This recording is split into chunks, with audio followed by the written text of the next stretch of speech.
Forum Remaja Pemangkin Kecemerlangan Budaya Masyarakat Berilmu. Duduk di bawah pohon bidara sambil merenung sinaran bulan. Selamat datang pembuka bicara buat hadirin, rakan dan taulan. Assalamualaikum, salam sejahtera, salam semekar nombor 1 dan salam pertemuan dalam pertandingan forum online alam sekitar ini.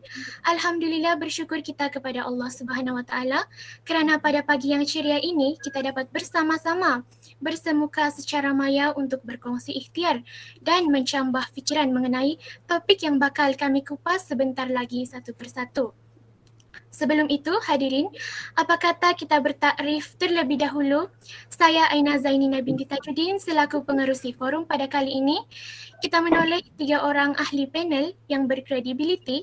Baiklah, ahli panel yang pertama terlihat anggun dan ramah, Azian Najibah binti Abdul Rashid. Apa kabar saudari? Kabar baik. Baik. Ahli panel yang kedua pula terlihat tersenyum manis, iaitu Nur Natasha binti Ali. Seterusnya ahli panel kita yang terakhir, Shazlin Izzati binti Salman. Hadirin dan hadirat, sebelum memulakan tajuk forum kita iaitu melestarikan alam, terlebih dahulu kita memahami maksudnya.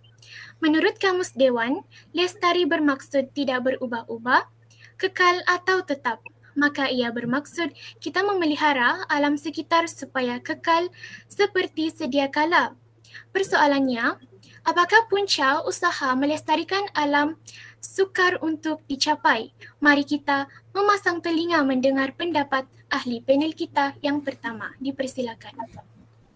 Assalamualaikum dan terima kasih pengerusi Aina Zainina. Pencemaran alam sekitar membawa maksud perbuatan mencemarkan alam sekitar dengan unsur-unsur yang kotor. Maka, sesuatu yang pada asalnya bersih dan dapat digunakan dengan baik dan selamat telah menjadi kotor dan mendatangkan mudarat apabila digunakan.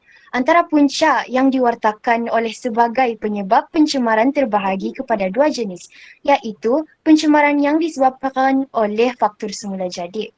Pencemaran yang disebabkan oleh faktor semula jadi ialah pencemaran yang berlaku dengan sendirinya setelah berlakunya bencana alam seperti letusan gunung berapi dilanda, ribut taufan, gempa bumi dan sebagainya.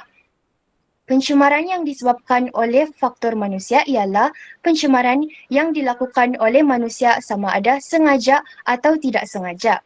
Antaranya ialah pencemaran udara.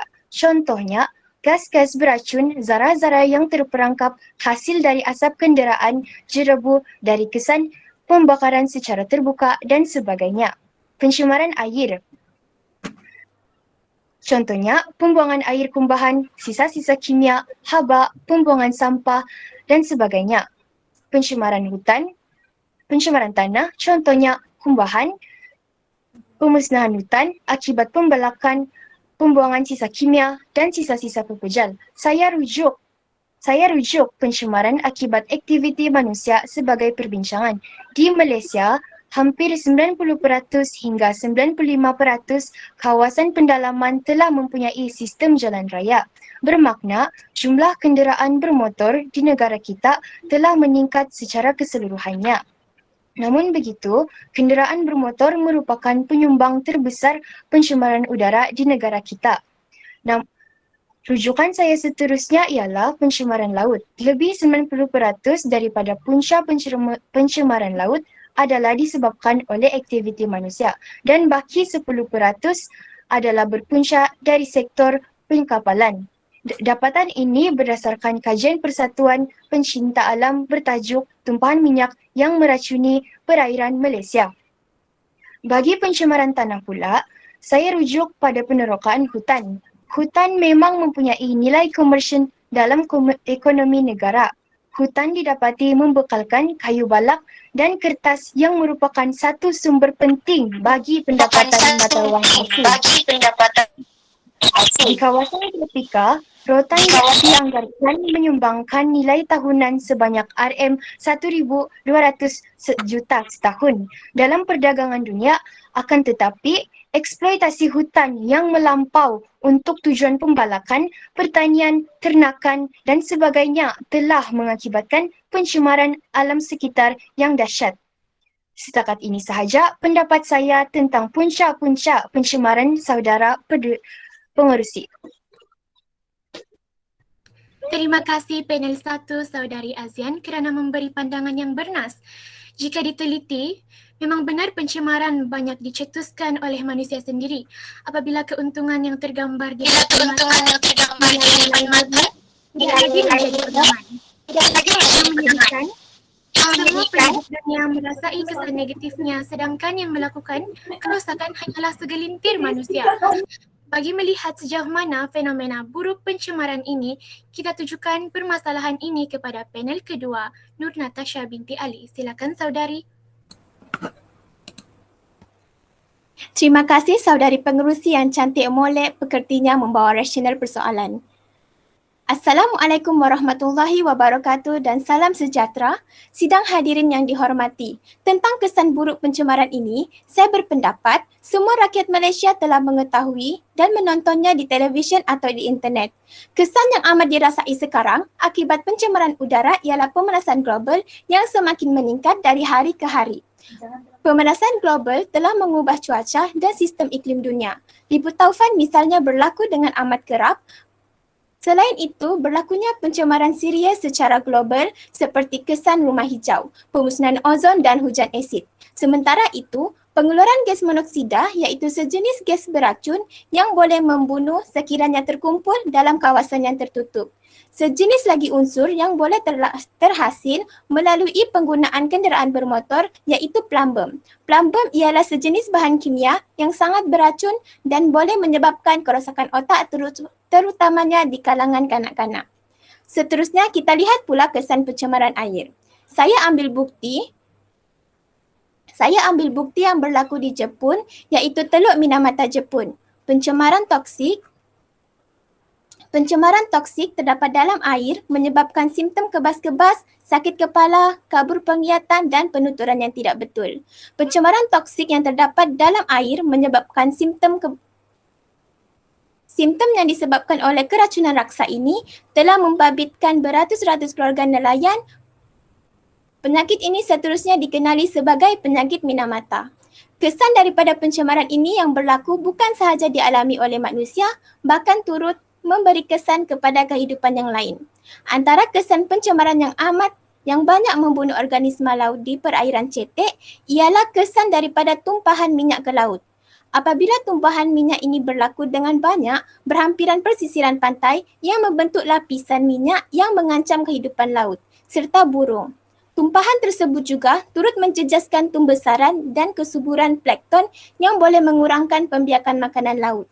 Dalam jangka panjang, akan menjejaskan sumber pendapatan nelayan. Antara kesan yang dianggap kronik ialah anomalia, iaitu pembesaran tubuh dan tingkah laku yang tidak normal serta kurang daya ketahanan badan.